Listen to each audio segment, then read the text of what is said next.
sa kanya hitad. Ngayon pa lang napapaligiran ka na ng ahas. Hindi ko akalain siya pala yung ahas. So hanggang sa nag-expose na po tayo, nag-expose ng kanilang mga kasinungalingan. So ano ang reward ni Maharlika?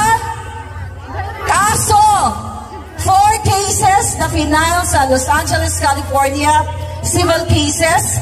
4 po, ginagastos ng gobyerno ng Marcos ang pera ng bawat OFW, bawat Pilipino para gipitin si Maharlika, para gurgurin ako dahil galit na galit sa ating isinisiwalat na katotohanan, lahat ng katiwalian, magsimula sa smuggling, kidnapping, look at now, ginawa kay Pangulong Duterte, Turkey extraction na ayaw i-report ng mainstream media, 2 minor de edad ang pinag-facilitate ng Marcos Jr., Liza Tanas, former DFA Secretary Debbie Boy Locsin Jr. at kanyang asawa para pinalabas na legal extraction, pero it was illegal extraction ang ginawa sa 2 minor de edad sa Turkey, at yan po ay available na yan sa mga social media, yung issue na yan.